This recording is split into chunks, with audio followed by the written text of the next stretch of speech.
Hola, ¿qué tal? Muy bienvenidos, muy bienvenidas, muy bienvenides. Lo que vamos a hacer es justamente abocarnos a la introducción y el capítulo 1 de este texto, la etnografía, método, campo y reflexividad de Rosana Guber. Lo que vamos a hacer es trabajar con algunas cuestiones del capítulo 1 y después retomar la introducción. Muy bien. El capítulo 1 se llama Una breve historia del trabajo de campo etnográfico y tenemos aquí la primera pregunta. Según la autora, ¿en qué contexto histórico surgió la antropología como ciencia? ¿Cuál era el método utilizado por estos primeros antropólogos y cómo se les llamó posteriormente? Bueno, muy bien. Una de las cuestiones que podemos adelantar por aquí es justamente que en el siglo XIX, cuando se consolida la ciencia antropológica, nos vamos a encontrar fundamentalmente con dos vertientes teóricas. Una es la evolucionista y la otra es la difusionista, y van a trabajar sobre todo estos antropólogos con materiales que les traen misioneros, comerciantes, funcionarios.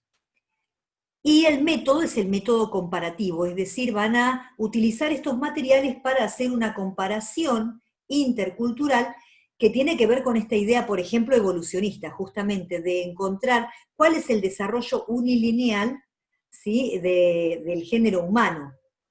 Es por esto que se les llama antropólogos de sillón o de gabinete. La pregunta que nos hacemos de la mano de Rosana Guber es: ¿cuál es el problema con este material? ¿Cuál les parece a ustedes que es el problema central que presenta este material? ¿Por qué será importante que pasemos nosotros mismos por la experiencia de recopilar, recolectar o construir los materiales que atienden a las perspectivas de otros pueblos, de otras culturas, de otros grupos humanos? ¿Y en qué sentido la etnografía es un método artesanal?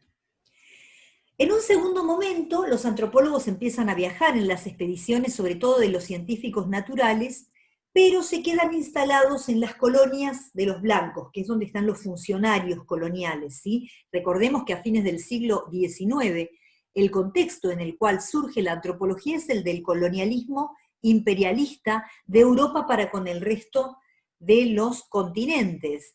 Y recordemos también que tenemos desde el punto de vista político la consolidación de los estados nacionales y desde el punto de vista económico la consolidación del modo de producción capitalista, y esto está directamente vinculado con el imperialismo en el sentido de que estas potencias están buscando tierras, manos de obra y lugares donde poner todos los objetos que está produciendo el capitalismo, ¿sí?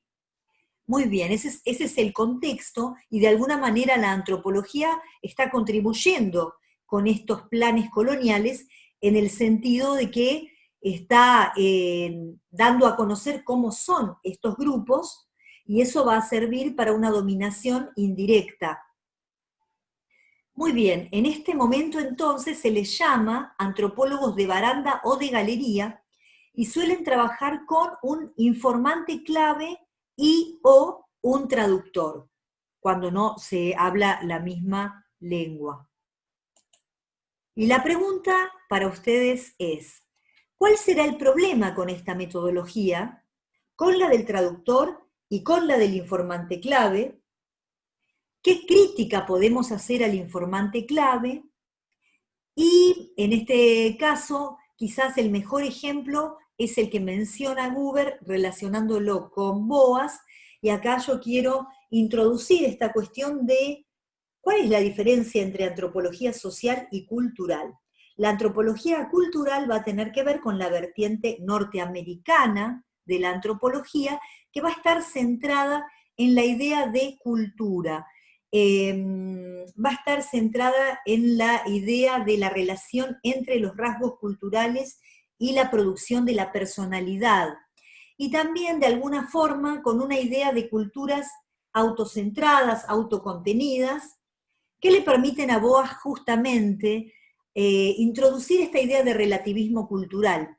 En ese sentido fue un crítico muy fuerte al racismo, al etnocentrismo, porque él considera que todas las culturas se desarrollan no de manera unilineal, como pensaban los evolucionistas, sino siguiendo su propio ritmo, ya sea porque se copian o imitan o se vinculan con otras culturas y en ese sentido aprenden e incorporan lo que tienen otras culturas en estos encuentros que se producen a través de la migración, de la guerra, del comercio, o por propio desarrollo, siguiendo su propio, digamos, estilo cultural y su propia historia. Por eso se llama la teoría de Boas particularismo histórico. Hablaría de desarrollos particulares de la propia historia de cada cultura. Y cada cultura no es que serían unas mejores que otras, sino que serían equivalentes en tanto cada una se desarrolla en función de sus propios parámetros y sus propias cosmovisiones, sus propios sentidos de cómo hacer las cosas bien. Es muy interesante desde ese punto de vista Boas, y recordemos que sus principales discípulas van a ser Ruth Benedict y Margaret Mead. Muy bien. Acá está Malinowski que dice, ¿voy o no voy? ¿Voy o no voy? Bueno, la pregunta para ustedes es, ¿por qué dice la autora que Malinowski fue el primero en bajar de la baranda en el estudio de la sociedad? Y acá voy a hacer una digresión cortita bueno, antes hablamos de la antropología cultural y ahora voy a hablar de la antropología social. La antropología social es la vertiente inglesa que tiene que ver fundamentalmente con el funcionalismo de Radcliffe Brown, que es más del funcionalismo sociológico, y la dimensión más culturalista, antropológica, vinculado con la idea de cultura, relacionándolo con las necesidades biológicas culturizadas a través de las instituciones, va a ser justamente Malinowski. Y él inaugura en el trabajo de campo algunas cuestiones que tienen que ver con la permanencia prolongada con aquellas personas, grupos humanos, a los que se quiere conocer en sus propios términos. Y aquí tenemos entonces lo que podríamos llamar técnicas de campo, como son la corresidencia, es decir, vivir con, residir con estas personas, y tenemos dos técnicas que son las centrales, la observación participante y las entrevistas, es decir, la dimensión conversacional que completa la participación en las actividades cotidianas de las personas. Diría Malinowski, en los imponderables de la vida cotidiana. Pero eso no alcanza por sí mismo, sino, y lo fundamental en metodología va a ser el diario de campo, las notas de campo, las entradas, el registro, que va a reproducir, digamos, la experiencia del etnógrafo, etnógrafa en campo. La corriente teórica sustentada por Malinowski, entonces, es el funcionalismo, y como el nombre lo dice, tiene que ver con la idea de función y de una analogía organicista con el cuerpo humano, y tiene mucho que ver con el contexto justamente colonial, porque el funcionalismo va a poner el acento en el consenso, en la armonía, en la producción de cohesión, y va a tomar como disfuncional todo aquello que atente contra el sistema establecido. Es decir, todas las rebeliones que atenten contra el sistema colonial van a ser significadas como disfuncionales o como una enfermedad en el sistema. La institución central que él analiza en Papúa Nueva Guinea es el Kula. ¿Y cuáles son los 3 pasos del método de recolección de datos según Malinowski? Estos 3 pasos relacionados con la analogía funcionalista organicista. El primero es entender el esqueleto de la vida tribal, es decir, comprender lo numérico, cómo está compuesta esa sociedad pequeña, cómo está compuesta esa aldea, cómo es la estructura social. Y esto se puede hacer contabilizando cuántos hombres, cuántas mujeres, qué edades, y en general el Estado, a través de los censos, es quien produce estas estadísticas. También se puede realizar a través de genealogías y de planos, que es lo que él hace para entender esto que él llama el esqueleto de la vida tribal. Al esqueleto le agrega el cuerpo viviente, la carne y la sangre. Y él dice que esto es la vida cotidiana y que él se propone entender los comportamientos habituales de las personas a través de la observación y la participación, como les dije antes, en los imponderables de la vida cotidiana. Él dice, bueno, lo bueno de la corresidencia es que uno amanece y ya está ahí participando de la vida social de estas personas. Y por último, él dice, lo último que vamos a tratar de entender es la mentalidad, la mente, las narrativas, las concepciones, lo que las personas dicen que hicieron cuando yo los vi participar y hacer tal o cual cosa. Y en ese sentido, él también hace entrevistas para recolectar fórmulas mágicas, narrativas, expresiones típicas. Y acá la diferencia central con Boas es justamente que este es el último paso.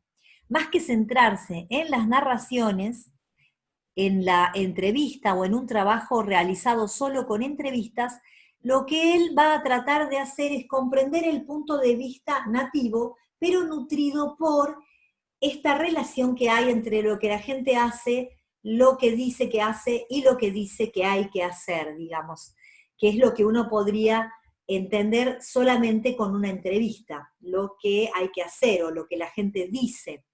Y esto atiende más al sistema moral y contextual en el cual se produce ese discurso que al fluir, digamos, de la vida cotidiana. Bueno, ¿dónde hace este estudio Malinowski? Aquí vamos a tener una serie de slides que nos van a mostrar el Pacífico Sur, Nueva Guinea, las Islas Trobriand.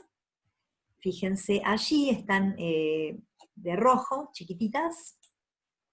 ¿Y cuál es el esquema de lo que él estudia? Que va a ser muy importante para la producción que hace Marcel Mauss, el sobrino de Durkheim, acerca del concepto del don, de la idea de reciprocidad, del dar, recibir y devolver. Él analiza, Malinowski, este llamado anillo o ciclo del Kula, que tiene que ver con expediciones que estas personas realizan de manera periódica y que hacen que una isla, que nos parece algo que está alejado y contenido en sí mismo, esté sin embargo vinculado con todo el complejo de islas alrededor, es decir, toda el área insular del Pacífico Sur.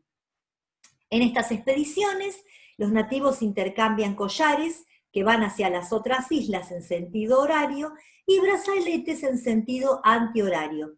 Y esto configura corrientes de intercambio que van a tener que ver con esto, con dar, recibir y devolver. Y la categoría nativa que explica esto en los términos de estas personas es Kula. Esta categoría establece un puente que nos permite a nosotros entender este movimiento. Y ahí tenemos el ciclo del Kula. Hacia dónde van los collares, hacia dónde los brazaletes.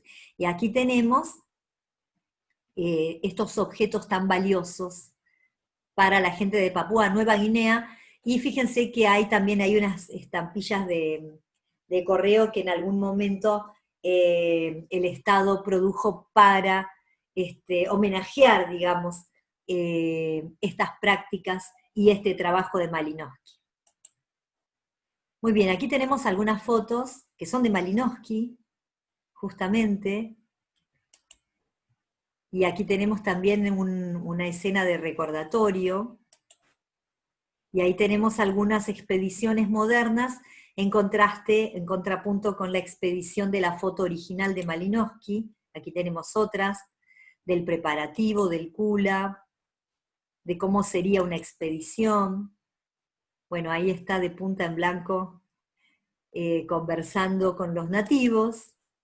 Y ahí está, que esta me encanta, porque justamente en esta foto se puede objetivar esta idea maravillosa de que él considera que es un observador neutral, al estilo del positivismo de las ciencias naturales propios de la época, y es maravilloso porque su carpa se ve desde lejos, con un tamaño gigantesco, y él, sin embargo, por el contexto, no puede introducir este elemento como parte de las condiciones de producción de su texto, sino que él considera que está describiendo de manera objetiva lo que ocurre en este mundo social.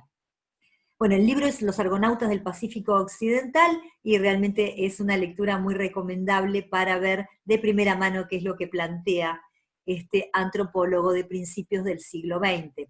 Recuerden que esto pasa entre 1914 y 1918, las expediciones de Malinowski, y en parte tienen que ver con la imposibilidad de moverse demasiado por la cuestión de la Primera Guerra Mundial, justamente porque él está viniendo, si bien es polaco, él estudia en Inglaterra y es representante de los ingleses, ¿no? Bueno, aquí tenemos más fotos, son fantásticas, y aquí está claramente mirando los collares. Es muy interesante, esto lo digo en broma, pero también un poco en serio, porque él, posteriormente, después de mediados del siglo XX, justamente su viuda publica los diarios de campo de Melanesia, donde él cuenta cuestiones que le pasan a él desde el punto de vista emocional. Y justamente eso es lo que él no incorpora en la etnografía que él presenta como trabajo objetivo, pero sí iba llevando un diario donde él, por ejemplo, se sentía torturado por todo lo que le pasaba con estas mujeres en este contexto, y cuando se aburría, y cuando sentía tedio, y todas esas vicisitudes que están en este diario de campo, muy interesante también, para completar justamente esta idea que después de los años 60 va a ser tan importante y que tiene que ver con la reflexividad. Muy bien, pero no solamente los antropólogos han hecho trabajo de campo, también lo han hecho, por supuesto, los sociólogos. Y en ese sentido, bueno, antes de pasar a conversar cuáles son los cambios que se producen en el siglo XX, sobre todo después de los años 50, vamos a ir un poquito para atrás y nos vamos a centrar aquí. En 1930, quienes hacen trabajo de campo es la sociología de la Escuela de Chicago, que fundamentalmente se concentró en hacer estudios sobre los marginales urbanos, y realmente son trabajos maravillosos. No sé si han leído, pero si tienen oportunidad, vale muchísimo la pena. Thomas Zaniecki, Food White, Anderson, son algunos de los principales exponentes de esta escuela, que se han centrado sobre los campesinos polacos, los italianos en Boston, y después tenemos, en los años 50, ocurren varias cuestiones. Por un lado, se pasa de la idea de rescate de modos de vida en vías de extinción en la antropología, ¿no?, a realizar estudios de comunidad y campesinado. Es decir, que esto que estaba haciendo la sociología de la Escuela de Chicago, de alguna manera lo empieza a hacer la antropología. Y ahí menciono 3 antropólogos, uno que se centra en estudios de pequeñas comunidades del Mediterráneo, como es Pitt Rivers, y para todos aquellos interesados en la dimensión moral, del honor, Realmente Pitt Rivers es maravilloso, muy, muy recomendable. Y después tenemos a Means y a Wolf, que son de la escuela de Stewart, que es de la ecología cultural, y que en los años 50, financiados por la Fundación Rockefeller, hay un proyecto que se llama Puerto Rico, y van a hacer trabajo de campo a Puerto Rico. Y Mintz es uno de mis antropólogos favoritos que ha trabajado, que se ha centrado en el estudio de las sustancias, particularmente del azúcar, después de la soja, pero es maravilloso porque en este momento lo que hace es, bueno, trabajar sobre los trabajadores azucareros de la caña de azúcar, y hace una historia de vida que se llama Tazo, trabajador de la caña, que es muy interesante para aquellos que les interesan las historias de vida. Y Eric Wolf se dedica al cultivo del café. Cada uno de ellos busca un nicho ecológico porque la idea de Stewart y de los ecologistas culturales es que hay una relación directa entre el ambiente, lo que las personas hacen para producir su vida cotidiana en términos de trabajo y de producción ecológico-ambiental, y el tipo de cultura que se produce en ese lugar.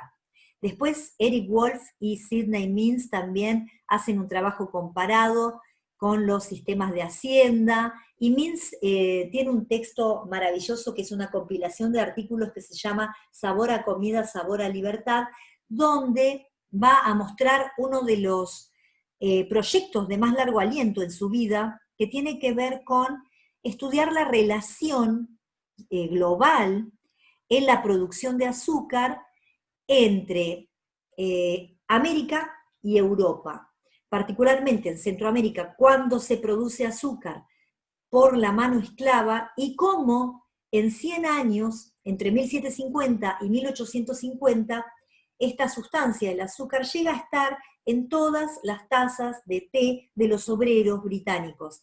Y en ese sentido, su trabajo, que le lleva 10 años, es el libro Dulzura y Poder, donde va a ser justamente la historia social del azúcar. Realmente muy recomendable. Bueno, muy bien. Y en los años 60, 50, 60, lo que ocurre son los movimientos de liberación nacional de estas colonias y los procesos de descolonización. Y esto tiene un impacto muy fuerte porque, para la antropología como ciencia, los nativos pasan a ser sujetos políticos autogobernados y empiezan a producir en las propias universidades, en los lugares a que ahora son excolonias, que son estas nuevas naciones, antropologías nativas sobre sus propios mundos. Entonces, a su vez, los antropólogos de los países centrales pasan a hacer trabajo de campo en las mismas ciudades donde vivían.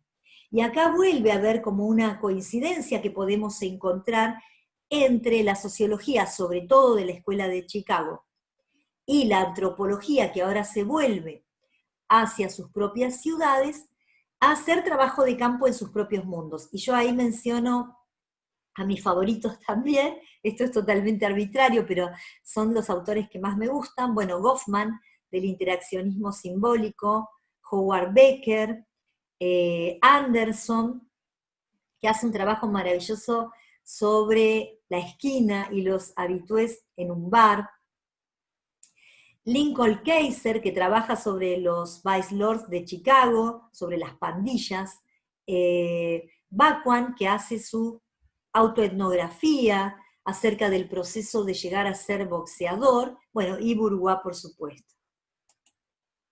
Por mencionar algunos, ¿no? Y no aburrirlos.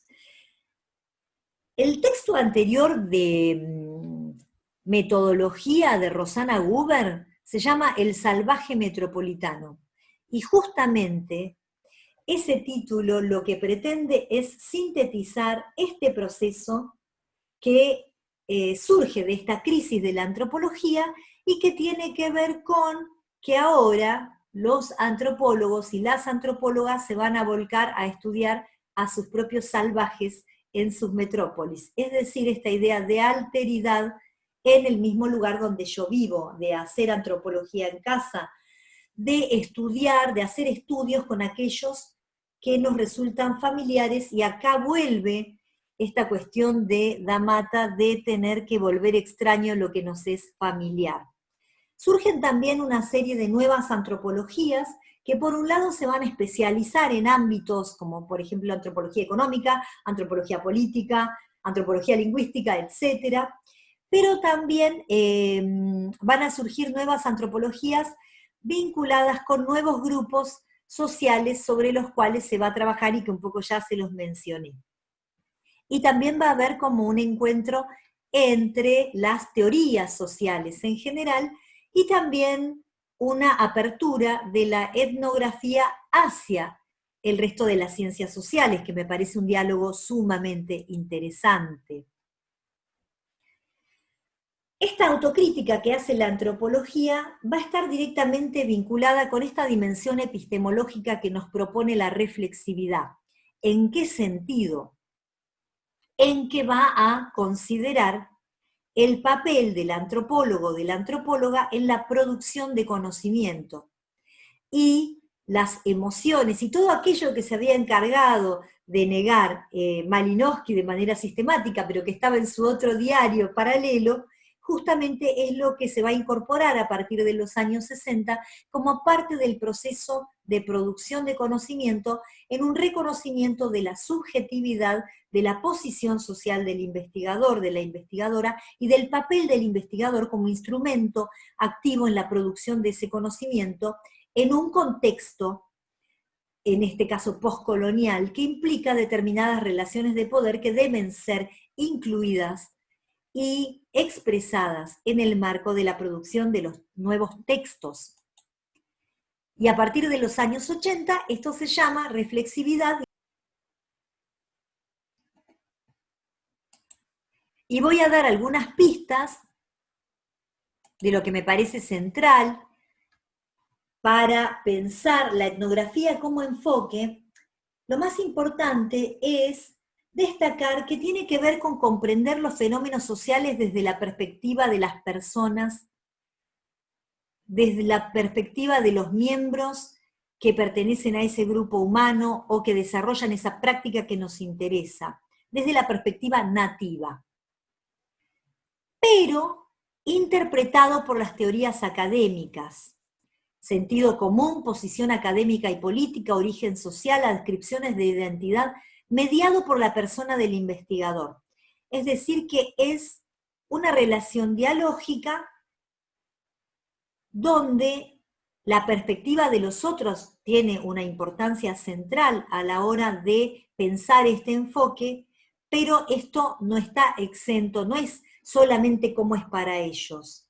No es que yo presento las entrevistas tal cual las hice y las dejo sin interpretar. Eso no es etnografía. Justamente la etnografía parte de una pregunta que se hace el investigador, y el interés es de quien va a investigar, del etnógrafo, de la etnógrafa. Y en ese sentido hay un diálogo, una tensión entre la perspectiva nativa y la perspectiva del investigador, que por supuesto no es simétrica. Hay una relación de poder, porque quien va a escribir la etnografía, y en este sentido me adelanto, la etnografía como texto, va a ser el investigador. Dice Guber que involucra 3 niveles: ¿qué ocurrió? ¿Por qué ocurrió? ¿Y cómo es para ellos? Pero este cómo es para ellos está mediado por la interpretación que hace el investigador cuando expone públicamente este cómo es para ellos, que responde a la pregunta de investigación. Y hay algo muy interesante, que es que una buena interpretación no malinterpreta esta perspectiva.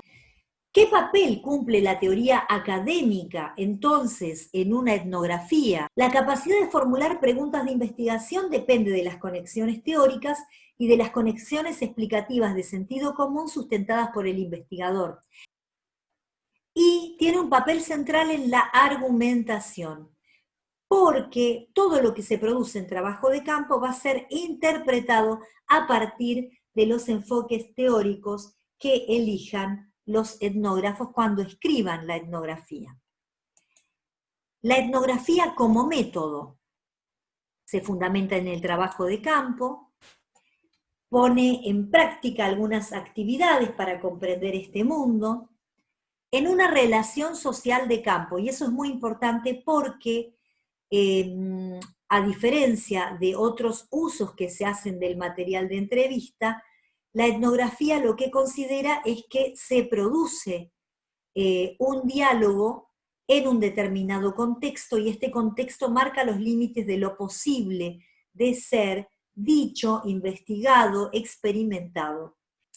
En este sentido, en la etnografía como método, lo central es que el investigador va del desconocimiento de la perspectiva del otro al reconocimiento, de la ignorancia a la interpretación. Entonces iríamos de la reflexividad del investigador hacia la reflexividad de los interlocutores, mientras se construyen interpretaciones en diálogo permanente con la teoría y las categorías de las personas. Y por último, la etnografía como texto va a ser justamente esta interpretación que se hace de esa experiencia, de estos sentidos para las personas, para hacerlas inteligibles ante otros que no pertenecen a esta cultura. Entonces, la etnografía como texto es, cito, elaborar una representación de lo que piensan y hacen los interlocutores de campo, pero esta descripción no es solamente cómo es para ellos, sino una interpretación que elabora el investigador articulando teoría nativa y teoría académica.